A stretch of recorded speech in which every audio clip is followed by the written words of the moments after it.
नमस्कार दोस्तों, स्वागत है आपका आज के मुख्य समाचारों में। जी हां दोस्तों, आपको यहां पर देखने को मिलेंगी सुबह से लेकर शाम तक की तमाम बड़ी खबरें मुख्य समाचार ब्रेकिंग न्यूज अपडेट्स के रूप में। तो चलिए दोस्तों, जान लेते हैं आज की पहली बड़ी खबर।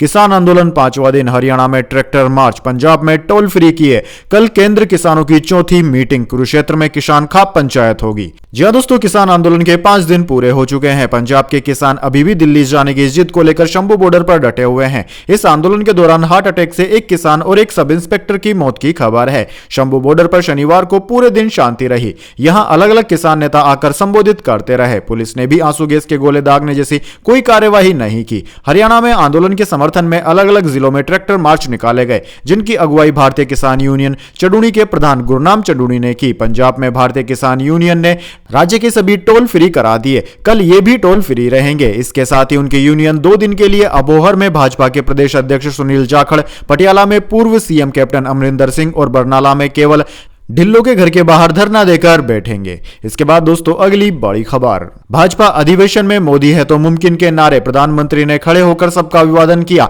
नड्डा बोले, राजस्थान छत्तीसगढ़ जीता, अब बंगाल भी जीतेंगे।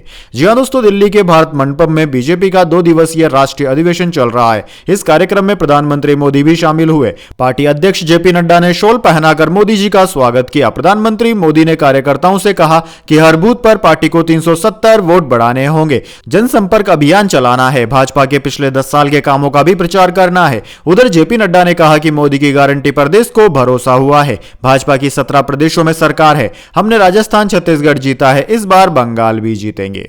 इसके बाद दोस्तों, अगली बड़ी खबर। अब मुस्लिम महिलाओं का जीवन होगा खुशहाल। यूसीसी के बाद तलाक हुआ तो यह होगा बड़ा फायदा। जी हां दोस्तों, देश के 2 राज्यों गोवा उत्तराखंड में समान नागरिक संहिता यानी कि यूसीसी लागू हो गई है। जहां गोवा में काफी समय से यूसीसी लागू थी, वहीं उत्तराखंड में इसे हाल ही में लागू किया गया है। उत्तराखंड में यूसीसी लागू होने के बाद हिंदू और मुसलमानों सहित सभी धर्मों के पर्सनल लॉ बेअसर हो गए हैं। इससे अब यहां मुस्लिम महिलाओं को निकाह, हलाला, इबादत खुला जैसे इस्लामी कानूनों से छुटकारा मिल जाएगा। यही नहीं, तलाक होने पर अब वे कानून के मुताबिक गुजारा भत्ता की भी हकदार होंगी। कानून के जानकारों का कहना है कि अगर किसी मुस्लिम पुरुष की 1 से ज्यादा बीवियां हैं तो हर तलाक लेने वाली पत्नी अलग गुजारा भत्ता की हकदार होगी। विधि विशेषज्ञों के मुताबिक सीआरपीसी में तलाक के बाद गुजारा भत्ता को लेकर व्यवस्था दी गई है। दंड प्रक्रिया संहिता यानी कि सीआरपीसी की 1973 की धारा 125 पत्नी, बच्चे और माता पिता के भरण पोषण से जुड़ी हुई है। इसके मुताबिक पर्याप्त साधनों वाले व्यक्ति को अपना भरण पोषण करने में असमर्थ पत्नी को मासिक गुजारा भत्ता देने का आदेश दिया जा सकता है।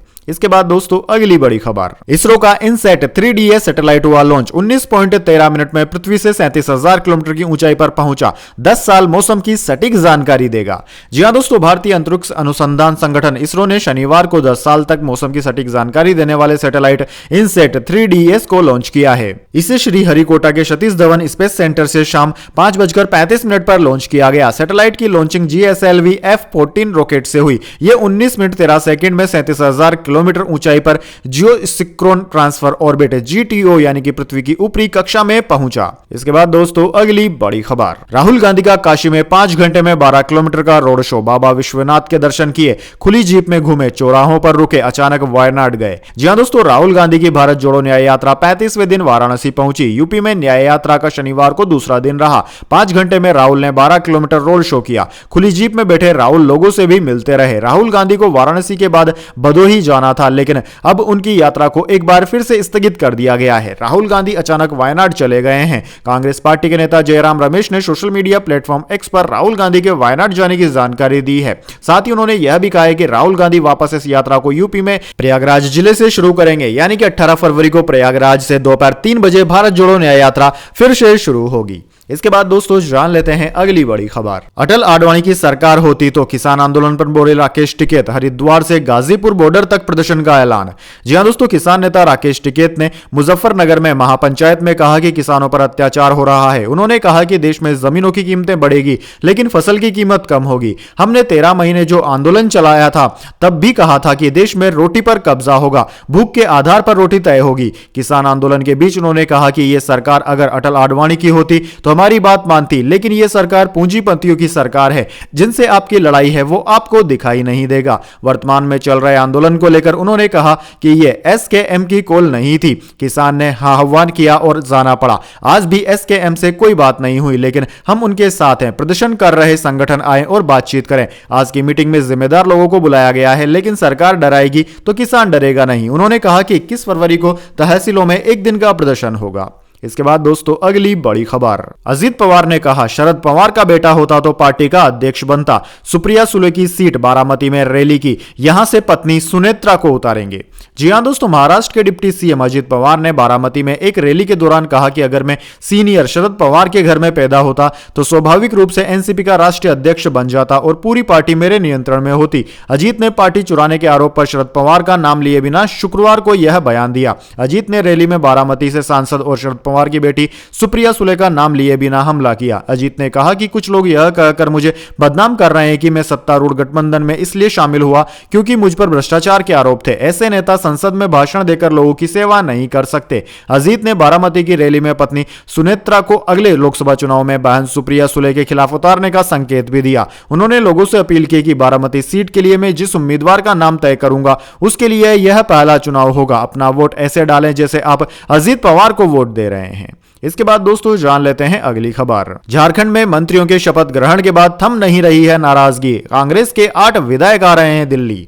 जी हां दोस्तों, झारखंड में चंपई सोरेन के नेतृत्व वाली झामुमो सरकार में पार्टी के 4 विधायकों को मंत्री बनाए जाने को लेकर कांग्रेस विधायकों के गुट में गहरी नाराजगी है। कांग्रेस के कम से कम 12 विधायकों ने धमकी दी है कि अगर इन मंत्रियों की जगह नए चेहरे नहीं लाए गए तो वे 23 फरवरी को होने वाले आगामी विधानसभा सत्र का बहिष्कार करेंगे और जयपुर जाएंगे। इसी बीच अब कांग्रेस के 8 नाराज विधायक दिल्ली आ रहे हैं, यहां वे नेतृत्व से इस संबंध में बात करेंगे। इसके बाद दोस्तों अगली बड़ी खबर, पाकिस्तान चुनाव में धांधली हुई, पोलिंग अधिकारी का खुलासा, कहा इमरान समर्थक निर्दलियों को हरवाया। चुनाव आयोग अध्यक्ष और चीफ जस्टिस भी थे शामिल। जी हां दोस्तों, पाकिस्तान के रावलपिंडी के पोलिंग अधिकारी लियाकत अली चट्टा ने शनिवार को स्वीकार किया कि उन्होंने चुनाव में धांधली की थी। जियो न्यूज के मुताबिक लियाकत ने कहा कि निर्दलीय उम्मीदवार 70-80 हजार वोटों के साथ लीड पर थे, वे जीत रहे थे, लेकिन हमने नकली बैलेट पेपर के जरिए उन्हें हरा दिया। मैं अपने जुर्म की पूरी जिम्मेदारी लेता हूं। अधिकारी ने कहा कि धांधली में चुनाव आयोग के अध्यक्ष और पाकिस्तान के चीफ जस्टिस भी मिले हुए हैं। हमने चुनाव में हार रहे उम्मीदवारों को 50,000 वोटों के अंतर से जिताया है। यह सब पीटीआई समर्थन वाले निर्दलियों को हराने के लिए किया गया। पद से इस्तीफा देते हुए लियाकत ने कहा कि मैं मुल्क को तोड़ने के इस जुर्म का भागीदार नहीं बनना चाहता। आरोपों के बीच पाकिस्तान के चीफ जस्टिस काजी फैज ईसा ने कहा कि पोलिंग अधिकारी इस बात का सबूत दे कि चुनावी धांधली में वो शामिल थे। नवाज की पार्टी पीएमएलएन की प्रवक्ता मरियम औरंगजेब ने भी पोलिंग अधिकारी के आरोपों को बेबुनियाद बताया है। इसके बाद दोस्तों अगली बड़ी खबर, असम के डिब्रूगढ़ सेंट्रल जेल में छापेमारी, अमृतपाल के सेल से मोबाइल, ब्लूटूथ हेडफोन समेत कई आपत्तिजनक सामान बरामद हुआ। जी हां दोस्तों, असम के डिब्रूगढ़ सेंट्रल जेल से एक बड़े सुरक्षा उल्लंघन की सूचना मिली है, जहां अलगाववादी नेता और वारिस पंजाब दे प्रमुख अमृतपाल सिंह और उसके 9 सहयोगियों को बंद किया गया है। डिब्रूगढ़ सेंट्रल जेल से आज एक जासूसी कैमरा, एक स्मार्टफोन, एक keypad phone, pen drive, Bluetooth headphone और स्पीकर, एक स्मार्ट वॉच और कई अन्य चीजें भी बरामद हुई। दोस्तों आपकी जानकारी के लिए बता दें, 23 अप्रैल 2023 को पंजाब पुलिस द्वारा कई हफ्तों की तलाश के बाद राज्य के मोगा जिले से गिरफ्तार किए जाने के बाद अमृतपाल सिंह को डिब्रूगढ़ सेंट्रल जेल लाया गया था। कट्टरपंथी सिख उपदेशक पर कड़े सुरक्षा अधिनियम यानी कि एनएसए के तहत आरोप लगाया गया था। उनके 9 सहयोगियों पर भी एनएसए के तहत आरोप लगाए गए हैं। इसके बाद दोस्तों अगली बड़ी खबर, राजकोट टेस्ट के तीसरे दिन भारत 196 रन 2 विकेट के नुकसान पर यशस्वी की सेंचुरी, शुभमन 50 बनाकर नाबाद, टीम को 322 रन की बढ़त। जी हां दोस्तों, भारत और इंग्लैंड के बीच 5 टेस्ट मैचों की सीरीज का तीसरा मुकाबला राजकोट में खेला जा रहा है। निरंजन साहा क्रिकेट स्टेडियम में भारत ने तीसरे दिन का खेल खत्म होने तक 2 विकेट खोकर 196 रन बना लिए। दूसरी पारी में टीम 322 रन से आगे है। भारत से यशस्वी जायसवाल 104 रन बनाकर रिटायर्ड हर्ट हुए हैं। शुभमन गिल 65 और कुलदीप यादव 3 रन बनाकर नॉट आउट लौटे। रोहित शर्मा 19 और रजत पाटीदार खाता खोले बगैर आउट हो गए। इंग्लैंड से टॉम हार्डली और जो रूट ने एक एक विकेट लिया। वहीं दोस्तों पहली पारी में इंग्लैंड ने 319 रन बनाए थे। टीम से बेन डकेट ने 153 रन की पारी खेली। भारत से मोहम्मद सिराज ने 4 विकेट लिए। भारत ने पहली पारी में 445 रन बनाए थे। रविवार को चौथे दिन का खेल सुबह 9:30 बजे से शुरू हो जाएगा। इसके बाद दोस्तों जाने अगली बड़ी खबर, लेकिन उससे पहले मेरी आपसे छोटी सी रिक्वेस्ट है, अगर दोस्तों आपको अभी तक हमारी न्यूज पसंद आई तो एक छोटा सा लाइक जरूर दे दीजिए और अगर आपको पसंद नहीं आई है तो बेशक आप डिसलाइक भी कर सकते हैं। हैं। लेकिन दोस्तों लाइक और डिसलाइक जरूर कीजिए, क्योंकि दोस्तों यही हमारी मेहनत का फल होता है और इसी से पता चलता है कि आपको हमारी वीडियोस पसंद आ रही है या नहीं। तो चलिए दोस्तों जान लेते हैं आज की अगली बड़ी खबर। गुजरात में 2 आईपीएस 3 डीएसपी समेत 19 पर एफआईआर। किडनैपिंग वसूली का 9 साल पुराना मामला, सुप्रीम कोर्ट के स्टे ऑर्डर हटाने के बाद एक्शन।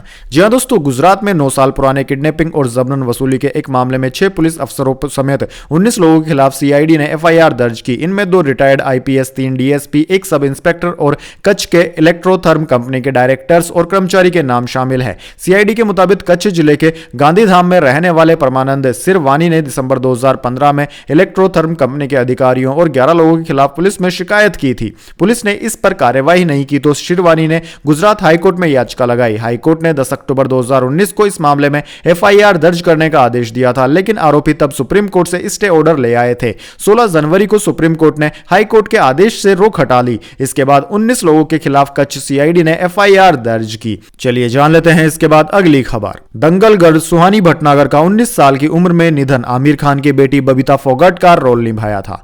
जी हां दोस्तों, मनोरंजन की दुनिया से एक बेहद ही बुरी खबर आई है। Aamir Khan starrer superhit film Dangal में छोटी बबीता फोगाट का रोल निभाने वाली एक्ट्रेस सुहानी भटनागर का 19 साल की उम्र में निधन हो गया। सुहानी पिछले कुछ समय से बीमार चल रही थी। सुहानी का एम्स में इलाज चल रहा था, लेकिन काफी कोशिशों के बाद भी डॉक्टर उन्हें बचा नहीं पाए और सुहानी इस दुनिया को अलविदा कह गई। सुहानी के जाने से पूरा बॉलीवुड गमगीन है और उनके फैंस को गहरा झटका लगा है। सुहानी का एक लंबी बीमारी के बाद निधन हुआ है। दरअसल दोस्तों कहा जा रहा है कि सुहानी का कुछ दिन पहले पैर में फ्रैक्चर हुआ था। इसके लिए वे दवाइयां ले रही थी। सुहानी को दवाई का रिएक्शन हुआ और पूरे शहर में पानी भर गया। इसी के चलते उनका निधन हुआ। इसके बाद दोस्तों अगली बड़ी खबर। इंग्लैंड पर कहर बनकर टूटे यशस्वी जायसवाल, सीरीज में 400 से ज्यादा रन बनाने वाले इकलौते खिलाड़ी।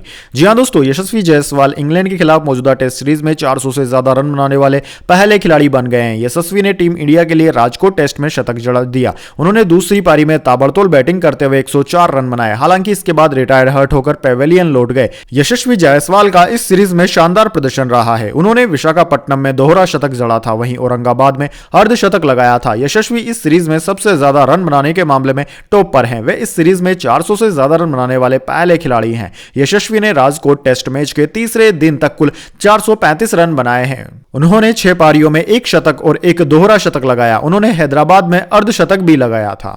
इसके बाद दोस्तों अगली बड़ी खबर। कनाडा ने अमेरिका पर हमला किया तो अगले दिन उसका वजूद खत्म। न्यूयॉर्क की गवर्नर का बयान, इजराइल से क्या है कनेक्शन। जी हां दोस्तों, न्यूयॉर्क की गवर्नर कैथी होचुल ने इजराइल के गाजा पर मौजूदा हमले के बचाव में एक बड़ा बयान दिया। डेमोक्रेटिक पार्टी की होचुल ने इजराइल के आत्मरक्षा के अधिकार का बचाव किया। न्यूयॉर्क में यूजेएफ फेडरेशन को दिए एक भाषण में डेमोक्रेटिक गवर्नर ने यह बात एक उदाहरण के तौर पर कही। होचुल ने कहा कि अगर कनाडा ने कभी बैफेलो पर हमला किया, क्षमा करें मेरे दोस्तों, अगले दिन कनाडा नहीं होगा। होचुल ने कहा कि हमास एक आतंकवादी संगठन है जिसे रोका जाना चाहिए। किसी को भी किसी भी देश को अपने ऊपर फैले खतरे के साथ नहीं रहना चाहिए। न्यूयॉर्क की गवर्नर होचुल ने कहा कि उनके राज्य के लोगों को हमास और इजराइल के बीच के हालात को समझना चाहिए। इसके बाद दोस्तों अगली बड़ी खबर। गूगल ने रोल आउट किया एंड्रॉइड 15 का डेवलपर्स प्रीव्यू, मिलेंगे खास फीचर्स। जी हां दोस्तों, गूगल ने एंड्रॉइड 15 का पहला डेवलपर्स प्रीव्यू रिलीज किया है। एंड्रॉइड 15 में गूगल ने कई बदलाव किए हैं जो आने वाले दिनों में एंड्रॉइड फोन्स में देखने को मिलेंगे। कंपनी अपकमिंग एंड्रॉइड वर्जन में प्रोडक्टिविटी को और मीडिया एक्सपीरियंस को बेहतर करने पर काम कर रही है। इसके अलावा एप्स की परफॉर्मेंस बूस्ट करने पर भी फोकस कर रही है। साथ ही बैटरी लाइफ को बेहतर करने, यूजर्स की प्राइवेसी और डिवाइस की सिक्योरिटी को मजबूत करने पर भी कंपनी एंड्रॉइड 15 पर काम कर रही है। इसके बाद दोस्तों अगली बड़ी खबर। कमलनाथ ने बीजेपी में शामिल होने की अटकलों पर दिया जवाब। नकुलनाथ ने अपने बायो से कांग्रेस हटाया। जी हां दोस्तों, मध्य प्रदेश के पूर्व मुख्यमंत्री कमलनाथ के बेटे नकुलनाथ ने सोशल मीडिया प्लेटफॉर्म एक्स पर अपने बायो से कांग्रेस हटा दिया है। एक दिन पहले ही भाजपा के प्रदेश अध्यक्ष वीडी शर्मा ने दावा किया था कि पार्टी के फैसलों से कांग्रेस के नेता नाराज है। नकुलनाथ के इस कदम से उनके और कमलनाथ के भाजपा में शामिल होने की अटकलों को और हवा मिली है, जो पिछले कुछ दिनों से चल रही थी। कमलनाथ नई दिल्ली में है और अटकलें लगाई जा रही कि वह आज भाजपा नेताओं के साथ बैठक करेंगे। हालांकि दिग्गज कांग्रेस नेता ने कहा कि अगर वह कोई बदलाव करेंगे तो इस बारे में पहले मीडिया को सूचित करेंगे। इसके बाद दोस्तों अगली बड़ी खबर। पेमेंट सर्विस के लिए एनएचएआई ने 9 बैंकों को नॉमिनेट किया। 247 टोल स्टेशनों पर पेटीएम पेमेंट्स बैंक की जगह लेंगे यह बैंक। जी हां दोस्तों, national highway authority of India NHAI ने 247 टोल स्टेशनों पर पेमेंट सर्विस प्रोवाइड करने के लिए एचडीएफसी, आईसीआईसीआई और एक्सिस बैंक सहित 9 बैंकों को नॉमिनेट किया है। इन टोल स्टेशनों पर पेटीएम पेमेंट्स बैंक अधिग्रहणकर्ता एक्वायर हैं, जिसकी जगह ये बैंक लेंगे। इससे पहले एनएचएआई की body Indian highway management company ने पेटीएम पेमेंट बैंक को अपने रजिस्टर्ड बैंकों की लिस्ट से हटा दिया है। इसके बाद अब पेटीएम नया फास्टैग इशू नहीं कर पाएगा। इसके बाद दोस्तों अगली बड़ी खबर, ईडी ने पेटीएम पेमेंट्स बैंक को दी क्लीन चिट। पेटीएम के ट्रांजैक्शंस की जांच में फेमा के तहत कोई उल्लंघन नहीं मिला। जी हां दोस्तों, एनफोर्समेंट डायरेक्टरेट यानी कि ईडी को Paytm payments bank limited PPBL के ट्रांजैक्शंस की जांच में foreign exchange management act FEMA के तहत कोई उल्लंघन नहीं मिला है। द हिंदू की एक रिपोर्ट में इस बात की जानकारी दी गई है। रिपोर्ट में कहा गया है कि reserve bank of India RBI non compliance के कुछ अन्य मामलों के चलते कंपनी के खिलाफ कार्यवाही कर सकती है। ईडी ने इस हफ्ते की शुरुआत में पेटीएम पेमेंट्स बैंक के खिलाफ प्रारंभिक जांच शुरू की थी। ईडी की यह कार्रवाई आरबीआई के पेटीएम की सब्सिडियरी कंपनी को 29 फरवरी को नए डिपॉजिट्स स्वीकार करने से रोक लगाने के कुछ दिनों बाद हुई है। हालांकि अब आरबीआई ने पेटीएम बैंक में डिपॉजिट और अन्य ट्रांजैक्शंस की डेडलाइन को 15 मार्च तक बढ़ा दिया है। इसके बाद दोस्तों अगली बड़ी खबर, पैरासीटामोल सहित कई नकली दवाएं देश भर में बेचने वाले रैकेट का हुआ पर्दाफाश। जी हां दोस्तों, गुजरात के खाद्य एवं औषधि विभाग ने नकली दवा बनाने वाले रैकेट का पर्दाफाश किया है। गुजरात के खाद्य एवं औषधि नियामक आयुक्त द्वारा गुजरात के विभिन्न इलाकों से नकली दवाएं बनाने वाली फैक्ट्री और राज्य में बिक्री के रैकेट को उजागर किया गया है। इस रैकेट के पास से गुजरात खाद्य एवं औषधि नियामक ने अहमदाबाद, सूरत, वडोदरा, भुज और इंदौर से 1.75 करोड़ से अधिक कीमत की नकली एंटीबायोटिक दवाओं का जत्था जब्त किया है। अहमदाबाद में चगोदर स्थित फार्मा केम का दिव्यश जागानी का यह धंधा चल रहा था। दिव्यंश ने अवैध तरीके से दूसरी कंपनी का नाम एवं लाइसेंस नंबर का इस्तेमाल करके नकली दवाएं बनाने की फैक्ट्री शुरू करने के लिए जरूरी मशीनरी खरीदी थी। इसके बाद दोस्तों जान लेते हैं अगली बड़ी खबर, एनडीए में चंद्रबाबू नायडू की वापसी का फार्मूला हुआ तैयार, जल्द हो सकता है गठबंधन का ऐलान। जी हां दोस्तों, लोकसभा चुनाव से पहले टीडीपी नेता चंद्रबाबू नायडू एनडीए में दोबारा शामिल हो सकते हैं। सूत्रों के मुताबिक इसकी घोषणा जल्द ही की जाएगी। सूत्रों ने बताया कि सीट शेयरिंग का मुद्दा बेहद अहम है, जिस पर बातचीत जारी है। बीजेपी के साथ साथ पवन कल्याण की जनसेना पार्टी की सीटें भी तय करने पर बात हो रही है। सूत्रों के मुताबिक टीडीपी को 18, जनसेना को 2, बीजेपी को 5 सीटें दिए जाने के फार्मूले पर बात बन सकती है, जिस पर टीडीपी भी सहमत हो सकती है। दोस्तों आपकी जानकारी के लिए बता दें कि आंध्र प्रदेश में लोकसभा की 25 सीटें आती है। चंद्रबाबू नायडू पिछले कुछ समय से बीजेपी के शीर्ष नेतृत्व के साथ लगातार मुलाकात कर रहे हैं। राजनीतिक गलियारों में चर्चा है कि चंद्रबाबू नायडू कभी भी एनडीए में शामिल हो सकते हैं। हालांकि चंद्रबाबू नायडू की पार्टी टीडीपी पहले भी बीजेपी का हिस्सा रही है। नायडू केंद्र में मंत्री भी रह चुके हैं। तो दोस्तों यह थी आज की तमाम बड़ी खबरें। इसके बाद दोस्तों बारी आती है आज के माइंड क्विज क्वेश्चन की। जी हां दोस्तों, एक आसान से सवाल का जवाब देकर आप जीत सकते हैं एक अमेजिंग सरप्राइज गिफ्ट हमारे यूट्यूब चैनल की ओर से। तो दोस्तों आज का सवाल आपकी स्क्रीन पर आ चुका है। भारत में सबसे लंबे समय तक प्रधानमंत्री पद पर कौन से व्यक्ति रहे थे? जी हां दोस्तों, आप जानते हैं उन प्रधानमंत्री का नाम जिसने की भारत में प्रधानमंत्री की कुर्सी सबसे ज्यादा समय तक संभाली है। तो जल्दी से उनका नाम कमेंट्स में लिख दीजिए। अगर दोस्तों आपका जवाब होता है एकदम सही और आप चुने जाते हैं लकी विजेता के रूप में, तो आपको मिल सकता है एक सरप्राइज गिफ्ट हमारे यूट्यूब चैनल की ओर से। तो दोस्तों जल्दी से अपना उत्तर कमेंट बॉक्स में लिख दीजिए, वीडियो को लाइक कर लीजिए और चैनल को सब्सक्राइब करके बेल आइकन भी दबा लीजिए। धन्यवाद। वंदे मातरम। जय हिंद, जय भारत।